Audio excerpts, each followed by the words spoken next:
एहसास।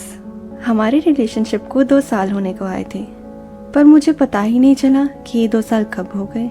आज भी सोचूं तो लगता है बस कुछ दिन पहले की ही तो बात है। मुझे आज भी याद है, मैं 8th क्लास में थी। तब वो आया था मेरे साथ वाले घर में मेरा पड़ोसी बनके।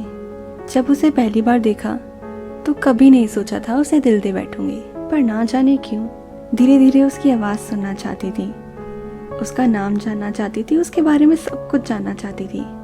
वो भी बहुत उम्मीद भरी आंखों से देखता था मुझे। उसकी वो छोटी छोटी आंखें, मुझे उसका देखना पसंद आने लगा। वो जब भी जाता था मैं भी उसे देखती थी।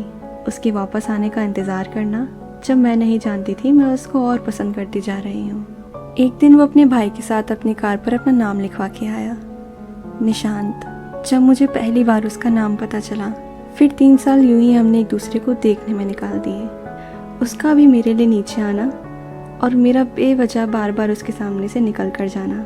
फिर फाइनली मैंने उसे हिम्मत करके एक दिन आई लाइक यू बोल दिया। उसका भी जवाब हाँ में आया। 1 साल तक सब ठीक था, पर जैसे जैसे हमारा रिलेशनशिप आगे बढ़ा वैसे वैसे मुझे ये फील होने लगा था कि उसको मेरी वैल्यू नहीं है। पता नहीं क्यों मैं इतना कुछ तो करती थी उसके लिए, जो हर शख्स को चाहिए होता है एक रिलेशनशिप में, बल्कि उसकी एक्सपेक्टेशन से ज़्यादा ही दिया मैंने हमेशा। वो सुना देता था, मैं सुन लेती थी, डांट देता था, खा लिया करती थी।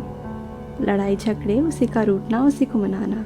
मुझे तो कभी इतना मौका ही नहीं मिला कि मैं नाराज़ रह सकूं। एक दिन यूं ही बात कर रहे थे हम, बात होती गई, होते होते एक झगड़े में बदल गई। सच कहूँ तो गलती मेरी नहीं थी, और मुझे हर बार की तरह इस बार भी बुरा लग रहा था कि वो शख्स मुझ पे ब्लेम कर रहा है, मुझे दबा रहा है, मुझ पे चिल्ला रहा है, और मैं चुपचाप सुन रही थी। मेरे आंसू नहीं रुक रहे थे। गुस्से में मैंने फ़ोन फेंक दिया, क्योंकि यार हो गया ना बस। मेरी भी एक सीमा थी जो बार बार टूट रही थी, पर फिर भी मैं झुक जाया करती थी। वो शख्स अपने ईगो में था कि कॉल तो मैं ही करूँगी, उसके आगे रोऊंगी, गिड़गिड़ाऊंगी, माफ़िया तो मैं ही मांगूंगी। लेकिन मैं बस एक ही ख्याल में थी कि इज्जत ख़त्म हो रही है यार इसके आगे। इसके दिल में ज़रा सी भी इज्जत नहीं रही मेरे लिए, और गवाही सिर्फ उसकी नज़रों में ही नहीं थी, खुद की नज़रों में भी कोई इज्जत नहीं छोड़ी मैंने। वो शख्स इंतज़ार कर रहा था कि कॉल तो मैं ही करूँगी, मैं टेक्स्ट करूँगी, मैं सॉरी बोलूँगी, पर बात अब मेरी सेल्फ रिस्पेक्ट पे आ गई थी, तो मैंने भी पलट के कुछ नहीं किया। आधा घंटा बीता, 1 घंटा बीत गया। वो शख्स इंतज़ार कर रहा था मेरा, और मैं भी उसका। उसके अंदर एक चिड़चिड़ाहट होने लगी कि मैं क्यों नहीं आ रही। वो एक बार भी सोचने के लिए तैयार नहीं था कि गलती उसकी है, तो वो अपने ईगो को साइड में रख के आगे आए।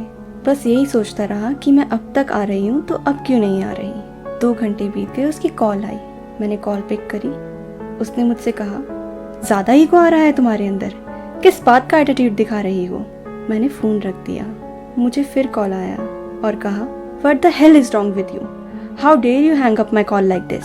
मैंने कहा, जब तक तुम तमीज़ से बात नहीं करोगे तुम्हें अपनी आवाज़ तक नसीब नहीं होने दूंगी। और इतना कहते ही मैंने फ़ोन रख दिया। इस बार कॉल आया उसका तो थोड़ा ठंडा हो चुका था। उसने मुझसे पूछा, क्या हुआ? मैंने पूछा, किसकी गलती थी? उसने कहा, तुम्हारी थी ना, और किसकी थी? मैंने फिर पूछा, किसकी गलती थी?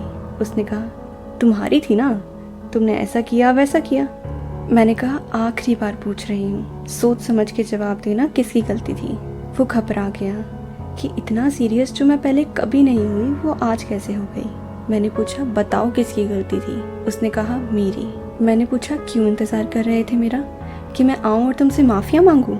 उसके पास कोई जवाब नहीं था। मैंने कहा, ये क्या तमाशा बना के रखा हुआ है यार, हर रात झगड़ने का, हर बार मुझे ब्लेम करके, मुझे सुना के, मुझसे एक्सपेक्ट करना कि मैं आके माफिया मांगूं। क्यों इतना ग्रांटेड ले रखा है तुमने मुझे?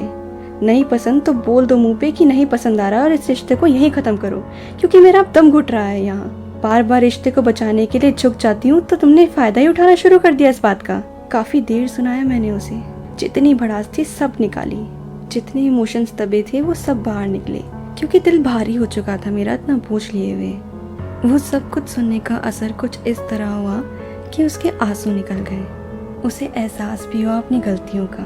उसने मुझसे कई दफ़ा माफ़िया मांगी, और मुझे विश्वास दिलाया कि वो इस तरह की कोई भी चीज़ आगे से नहीं करेगा, क्योंकि मैंने उसे ये यकीन दिला दिया था कि ये मैं एक और बार भी सहन नहीं करूँगी।